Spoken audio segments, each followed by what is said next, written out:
ధన్యవాదాలు నాకు సప్లిమెంటరీ అవకాశం ఇచ్చినందుకు. ఈ మంత్రివర్యులు ఇంకెంతంత ధనం అవసరమో వివరంగా చెప్పడం జరిగింది. నేను దాని గురించి ప్రస్తావించకుండా నేను ఒక క్వశ్చన్ ఏంటంటే, క్రీడలు అనేది చాలా అవసరం విద్యార్థులకి. ప్రభుత్వ పాఠశాలల్లో నేను చాలా పాఠశాలల్ని సందర్శించడం జరిగింది గత ఒక నెల రోజులుగా. మంచి ప్రాంగణాలు, 1 ఎకరం మొదలుకొని 5-6 ఎకరాలు వరకు కూడా క్రీడా ప్రాంగణాలు ఉన్న జిల్లా పరిషత్ పాఠశాలలో నా నియోజకవర్గం ఉండి నియోజకవర్గంలోనే సుమారు 35 ఉన్నాయి. సరైన ప్లే గ్రౌండ్స్ ఎక్కడా లేవు.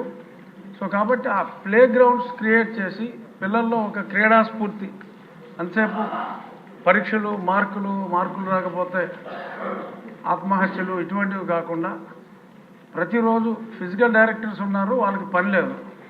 సో ఫిజికల్ డైరెక్టర్స్ కూడా పని ఉండేలాగా క్రీడల్ని ప్రోత్సహించే మార్గం గౌరవనీయులైన మంత్రివర్యులు ఆలోచించే విధానం ఏమైనా ఉందా? ఈ విషయంలో నేను నా నియోజకవర్గంలో జన్మభూమి చంద్రబాబు నాయుడు గారి జన్మభూమి స్ఫూర్తితో కొన్ని కార్యక్రమాలు చేపట్టడం జరిగింది. ప్రజలే ఆ ప్రాంగణాన్ని మంచి పర్యావరణం ప్రేమికులందరూ చక్కని మొక్కలు కాదు చెట్లే తీసుకొచ్చి కడియం నుంచి నాటి అన్ని కోర్ట్స్, ఆడపిల్లలకి ఖోఖో కానీ టెన్నికాయిట్ కానీ, మగవాళ్ళకి వాలీబాల్, షటిల్, ఇటువంటి ప్రాంగణాలని ప్రజలే క్రియేట్ చేసుకుంటున్నారు. అంటే ఇంకా చాలా వేల కోట్లు కావాలన్నారు కాబట్టి అన్ని వేల కోట్లు అవసరం ఉండదు. ఆ మధ్య పవన్ కళ్యాణ్ గారు ఆయనతో టీ తాగితే కూడా ఒక ఫండ్ రైజింగ్ పెట్టారు. అలాగే లోకేష్ గారితో అరకు కాఫీ తాగడానికి కూడా చాలామంది ముందుకు వస్తారు.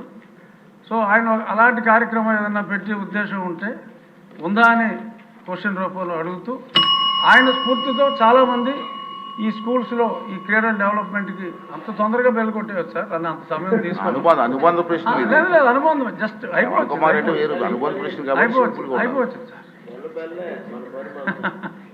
సో ఇటువంటి ఆలోచన చేస్తే లోకేష్ గారి స్ఫూర్తితో అన్ని ఊర్లలోనూ ఎటువంటి ధనం అవసరం లేకుండా వాళ్ళే చేసుకుంటారు. ఆ క్రీడా స్ఫూర్తి అనేది చాలా అవసరం కాబట్టి గౌరవనీయులైన మంత్రివర్యుల్ని ఆ దిశగా ఆలోచించమని కోరుకుంటూ మరొకసారి సమయం ఇచ్చినందుకు ధన్యవాదాలు. నరేంద్ర గారు